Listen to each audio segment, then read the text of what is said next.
Welcome, everybody. My name is Justin. This is 6 Minutes a Day, a journey to your higher self. Thank you so much for being here. We are now on day number 24 of this 30-day program right here on Strength, Yoga, and Freedom, either the podcast or the YouTube channel. So whichever way you're taking in this content, thank you and welcome. Now, in the first half of our program, we talked all about discovering the self.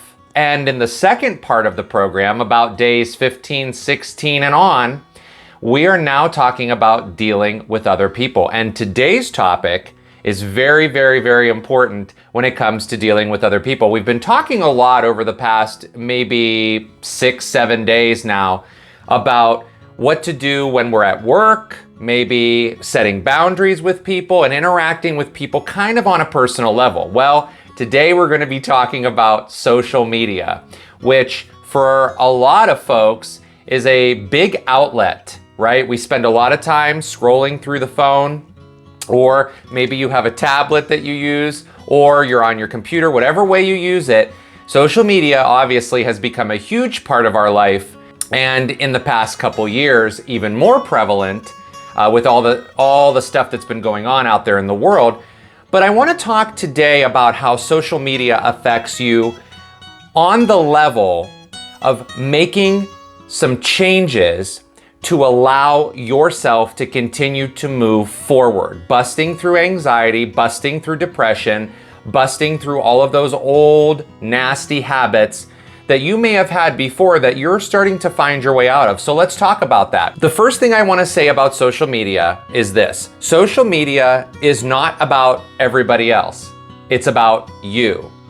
Think about that for just a second. Social media is not about other people. It's about you. So social media allows us to stay behind this strange invisible curtain. You're behind your screen.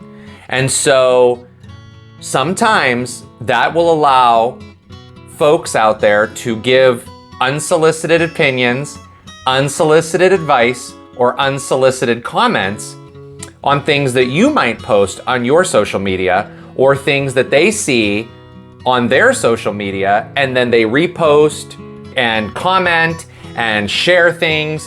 And so when we stop for a moment and we think, wait a minute, what they're posting on social media has nothing to do with what I am in control of or what I see.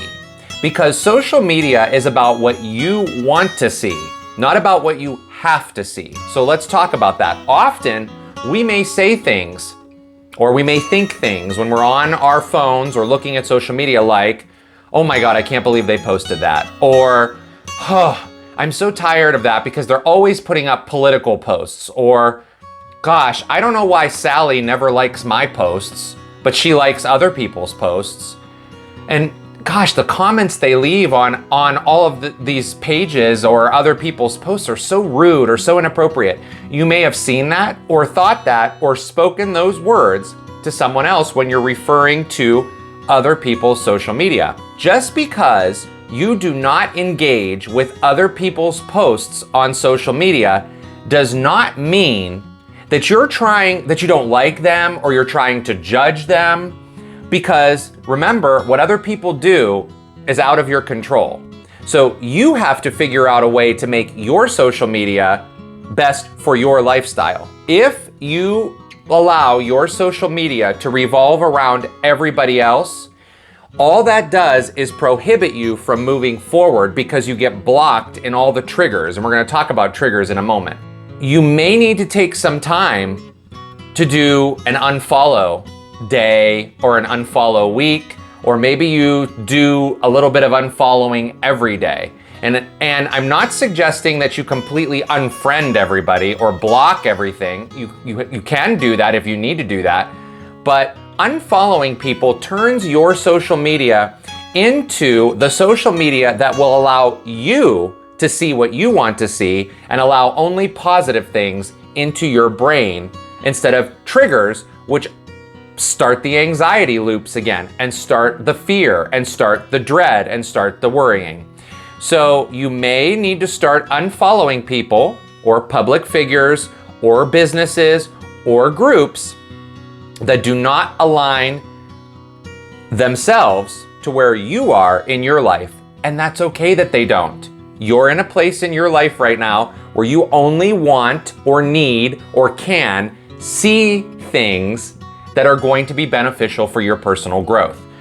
You can also join social media groups that align with you so that when you scroll, those groups will come up and you may see positive things, people trying to make a positive change instead of people going back and forth with negative comments, calling each other names, all those things we see on social media. And we've been talking about all those behaviors all the way through this second half of the training. The passive aggressive stuff, the gaslighting, all that stuff exists on social media. It's up to you to decide what you want to see, not about controlling what other people are doing on social media. So pay attention to the triggers that you see. So I'm gonna give you some triggers that are often out there. If you're in a place right now that you are going to get triggered because maybe you're struggling in a certain area of your life, or you're re-examining things in your life, or you're rebuilding certain areas of your life, and there's just things that if you see them, it could set you back. You might see pictures of people taking vacations, and you might not be able to travel. So when you see perfect vacations with everyone standing around at the beach, it may trigger you. You may see pictures of people in perfect relationships, perfect families, perfect houses, perfect remodels, perfect projects that people are doing. I mentioned this already. You may see political views or opinions that may create a sense of panic or dread or worry. You may see business pages that don't align with what your business is, what your professional growth is. And of course, you may start to see, which we've all seen, attacks on our fellow human beings, back and forth behind that curtain. So do a social media cleanse. Unfollow anything or anyone who is currently not in alignment with where you are at in your life. It has to do with you and what you will allow yourself to see as you're moving through or scrolling through. You may even want to get off, if your lifestyle allows this, you may even get off of social media. You hear of this all the time, people taking breaks from it. It really is very cool when you can take a break. You notice when you're not on social media, you may feel liberated. So this is a big challenge for those of us who have worked into social media as a means to get everyone else's gratification and everyone else's approval, the stamps of approval, and hitting that like button or hitting that love button. We all look and wait for that because that's what's gonna make us happy. But in the end, what really is gonna make you happy is what you're seeing on your social media, not about how many likes it is, how many times it gets shared. I believe social media is a great outlet for educating people, for lifting people up, for congratulating people, and for cheering people on, not for ridicule or bashing or showing off a life that may not be as perfect as it appears to be. Come from the authentic place. Use the social media to your advantage and make it what you want to see. So as we conclude this week, tomorrow, we're going to talk about putting all of this together in your circle of people who are around you. So it's been wonderful talking to you as always. Please like and subscribe to the YouTube channel. Follow the podcast that you're listening, whatever platform you're listening to it on, follow that. It really helps support this channel, this podcast, and I cannot wait to see you in tomorrow's training.